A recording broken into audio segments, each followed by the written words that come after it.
तर तुम्ही ही गाडी कधी घेतलेली आहे? ही गाडी आपली 23 ऑगस्ट 2024 ची गाडी आहे. आम्हाला या तुमच्या गाडीबद्दल थोडी माहिती सांगा ना. आमचे काही ही- कस्टमर आहेत, त्यांना एक्स्ट्रा गाडी आवडलेली, कारण की गाडी बजेट मध्ये येते आणि होंडाची एकदम बेस्ट गाडी असं आम्ही ऐकलेलं आहे. हा. पण आम्हाला तुमच्याकडून एकदा समजून द्या की काय आहे नेमकं खरं नक्की यातलं तत्व. जर तुम्हाला गाडी व्यवस्थित वापरायची असेल आणि जर तुम्ही 4 लोकांसाठी जर गाडी युज करणार असेल ना, तर Hyundai एक्स्टर गाडी एकदम चांगली आहे. ही गाडी एकदम तुम्हाला कमी किमतीमध्ये, म्हणजे Hyundaiच्या ज्या गाड्या आहेत तर त्याच्यामध्ये सर्वात कमी किमतीला ही मिळणारी गाडी आहे. तर ह्या गाडीची स्टार्ट रेंज 7 लाखापासून सुरू होते आणि ही गाडी तुम्हाला 12 लाख ऑन रोड पर्यंत जाऊ शकते, नाही का. आता हे जे आपलं मॉडेल आहे एक्स्टरचं, तर ते SX मॉडेल आहे. म्हणजे हे SX मॉडेल आहे, म्हणजे हे आपलं सीएनजीचं टॉप मॉडेल आहे. यामध्ये तुम्हाला 6 एअरबॅग्स मिळतील, एक सनरूफ आहे आणि ह्या गाडीचं ऍव्हरेज म्हणजे 25 ते 32 तुम्ही मिळवू शकता. जर तुम्ही म्हणजे चांगल्या कंडिशन्स मध्ये गाडी चालवली ना, तर तुम्हाला 25 ते 32 पर्यंत ऍव्हरेज भेटू शकतं. याचं कम्फर्ट वगैरे कसं वाटलं तुम्हाला आतापर्यंत तुम्ही युज करताय म्हटल्यावरती? आता कसं झालंय, महाराष्ट्रामध्ये आणि भारतामध्ये नितीन गडकरींच्या म्हणजे नेतृत्वाखाली चांगले रोड झालेले आहेत. आता आपल्या इथे जर तुम्ही बघत असाल ना, तर श्रीगोंद्यापासून पुण्याला जाण्याचा रोड एकदम चांगला आहे, मध्ये कसलाही खड्डा नाही. त्यामुळे सस्पेन्शन कोणती जरी गाडी असेल तरी ती गाडी व्यवस्थित रोडवरती चालू शकते. तर ह्या गाडीला अशा चांगल्या रोडवरती एवढा काही प्रॉब्लेम नाहीये. पण जर तुम्ही गावामध्ये एखाद्या वस्तीवरती वगैरे जात असाल ना, थोडेफार खड्डे असल्यानंतर थोडाफार सस्पेन्शनचा प्रॉब्लेम जाणवतो, पण तो पण एवढा नाहीये की एकदमच तुम्ही त्या म्हणजे एवढा पण नाहीये, तो एकदम व्यवस्थित आहे. म्हणजे तुम्ही त्या बेअर करू शकता, नाही का, या गाडीच्या प्राइसनुसार. आणि ह्या याचं तुम्ही ऍव्हरेज बद्दल तसं आम्हाला इन्फॉर्मेशन सांगितलीच. याच्या बाकीचं सीएनजी येणारे प्रॉब्लेम वगैरे काय असतील तर ते पण सांगा. म्हणजे कसं लोकांना घेताना, सीएनजी गाडी घेताना लोक कसं म्हणतात आज की डिझेल गाडी चांगली आहे बाबा, सीएनजी पेक्षा त्यांना जास्त प्रेफरन्स देतात. नक्कीच. आता कसं आहे माहिती का, सीएनजीचा आणि डिझेलचं तर कंपॅरिझन आपण करू शकत नाही. शेवटी दोन्ही पण फ्युल टाइप्स वेगवेगळे आहेत. तर सीएनजी जर आपण युज करतोय तर सीएनजी आता सध्या 96 रुपये पर किलो आहे श्रीगोंद्यामध्ये, आणि पुण्यामध्ये तो 92 रुपयाला आहे. म्हणजे जर तुम्ही टोरंट्स वरती टाकला तर तो 92 रुपयाला आहे आणि श्रीगोंद्याच्या पंपवरती तो 96 रुपयाला आपल्याला भेटतो. आणि डिझेल पण 54-95च्या रेंजमध्ये आहे आता सध्या. आणि डिझेल गाडी कसं आहे, डिझेलला तुम्हाला ग्रिप भेटते, तुम्हाला तेवढी पॉवर भेटते. त्यामुळे तुमचं जे पिकअप आहे, पिकअप टायमिंग आहे, तर ते डिझेल गाडीला जास्त आहे. आणि या गाडीचा जर तुम्ही म्हणत असाल तर ही गाडी 80 ते 120 किलोमीटरच्या आसपास एकदम व्यवस्थित चालते. त्यामुळं जर तुम्ही जर रॅश ड्रायव्हिंग नसेल, जर तुम्हाला कुठे म्हणजे हाय स्पीडिंग करायचं नसेल, तर ही गाडी तुम्हाला एकदम उत्तम आहे. आणि जर तुमची शॉर्ट फॅमिली असेल तर ही गाडी तुम्हाला त्यासाठी बेस्ट आहे एकदम. आणि याच्यातलं कलर कोणते कोणते अवेलेबल आपल्याला मार्केटमध्ये बघायला भेटेल, आणि तुम्ही हिरवाच कलर का घेतला याच्याबद्दल पण थोडीशी इन्फॉर्मेशन द्या. आता ह्या गाडीमध्ये भरपूर सारे कलर्स आता आलेले आहेत. ब्लॅक कलर आता नवीनच या गाडीमध्ये ऍड झालेला आहे. तर आम्ही हिरव्या कलरची गाडी घेतली, कारण की हिरवा कलर हा आम्हाला पहिल्यापासून आवडतो. आणि दुसरी गोष्ट म्हणजे काय, ही गाडी जेव्हा लॉन्च झाली तेव्हा ती हिरव्या कलर मध्ये झालेली आहे. तर तुम्ही बघू शकता की त्याला हिरव्या कलरची आणि ब्लॅक कलरची दोन्ही पण टोनिंग आहे, नाही का, या गाडीला. तर हा कलर एकदम तुम्हाला मिलिटरी कलर सारखा दिसतो.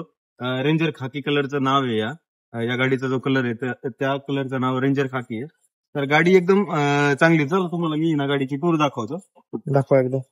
मागची सिटिंग अरेंजमेंट अशी आहे, तर इथे 2 लोक कम्फर्टेबली बसू शकतात. तिसरा पण ऍडजस्ट होऊ शकतो. हा, मी तुम्हाला बसून दाखवतो. आणि जर तुम्ही बघत असाल तर लेग रूम पण एकदम व्यवस्थित आहे आणि रूफ लेवल पण एकदम व्यवस्थित आहे. यामध्ये तुम्ही 3 जण आरामशीर बसू शकता. गाडीचं इंटेरियर बघताना तुम्ही सपोज जर माझ्या साईडचे जर 3 लोक असले तर 3 लोक तुम्ही आरामशीर मागे बसू शकतात आणि एकदम कम्फर्टेबल आहे.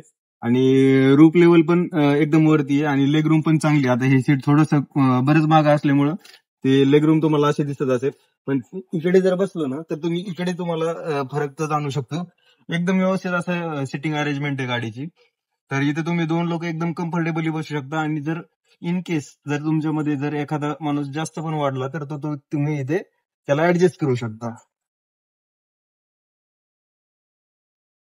आणि या गाडीला तुम्ही बाहेरून अजून काय काय ऍक्सेसरीज टाकलेल्या आहेत, म्हणजे जे की कंपनी देत नाही ते तुम्ही बाहेरून आपण काहीच ऍक्सेसरीज टाकले नाही, फक्त सीट कव्हर्स वगैरे टाकलेले त्यामध्ये. आणि आपण काय केलेलं, ह्या जे मिरर आहे, जो ग्लास आहे, तर त्याची फिल्मिंग आपण केलेली इथे. तर आपण ती गरवारेची केलेली, ओरिजिनल गरवारे. तर ती तुम्हाला गरवारेच्या ऑथेंटिक शोरूम मधून तुम्ही घेऊ शकता, कारण की बाहेर तुम्हाला थोडेसे फ्रॉड टाईप मध्ये तुम्हाला भेटू शकते, पण ही गरवारीची ओरिजिनल आहे आपल्याकडे, जी आहे ती 30% मधली आरटीओ मान्यता प्रती. आणि तुम्ही जर गाडीचं फ्रंट बघत असाल तर गाडीचा फ्रंट असा आहे, म्हणजे गाडीचा ग्राउंड क्लिअरन्स पण 185 आहे. त्यामुळं गाडी एकदम तुम्ही कितीतरी खड्ड्यामधून किती जरी कशी पण तुम्ही चालवू शकता, रफ अँड टफ गाडी पण वापरू शकता, नाही का. हिंदाईचं मशीन आहे त्यामुळं गाडी एकदम व्यवस्थित दिसते. आता तुम्हाला मी हे दाखवतो, या गाडीचं डॅशबोर्ड कसं आहे ते दाखवतो. गाडीचा डॅशबोर्ड तुम्ही बघू शकत असाल, तर इथे त्यांनी स्क्रीन दिलेली आहे, एसी आहे चांगला एकदम.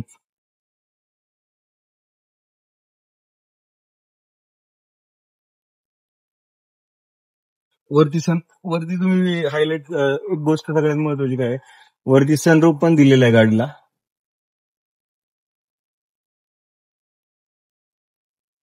तर गाडी एकदम चांगली आहे. जर तुम्हाला इकॉनॉमी गाडी जर तुम्ही मिडल क्लास असाल ना, तर गाडी त्यासाठी एकदम उत्तम आहे.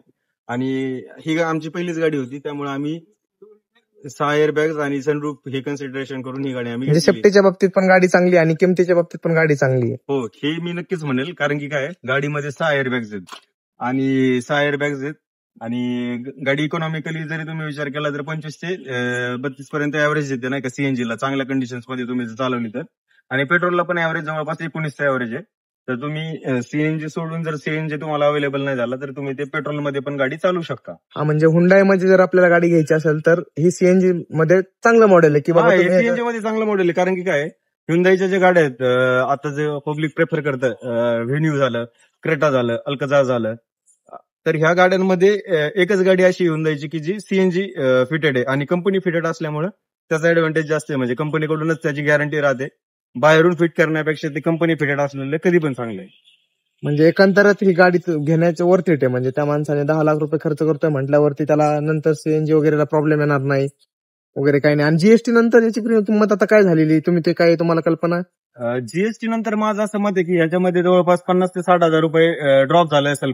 डिस्काउंट त्याची काय रेंज आलेली, तुम्हाला काय त्याच्याबद्दल आयडिया माहिती? आफ्टर डिस्काउंट 9,40,000 गाडी जाते. म्हणजे मी आताच एक जणांनी गाडी घेतलेली एक्स्ट्रा ब्लॅक कलर मध्ये, तर सीएनजी S6 मॉडेल आहे त्याचं, तर ती 9,40,000 जाते.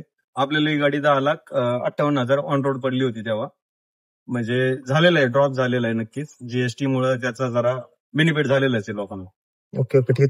तुम्ही त्या टायमाला घेताना टॉप मॉडेल घेतलं होतं का सेकंड ऑफ, कसं काय? हे सीएनजीचं टॉप मॉडेल आहे. सीएनजीचं त्या टायमाचं टॉप मॉडेल आहे. आताच्या गाडीमध्ये आलेलं काही चेंजेस वेगळे आहेत का, काही तसं नाहीये? आताच्या गाडीमध्ये फक्त त्याचा जो स्क्रीन आहे ना, त्याच्यामध्ये चेंजेस केलेले आहेत त्याने थोडेसे.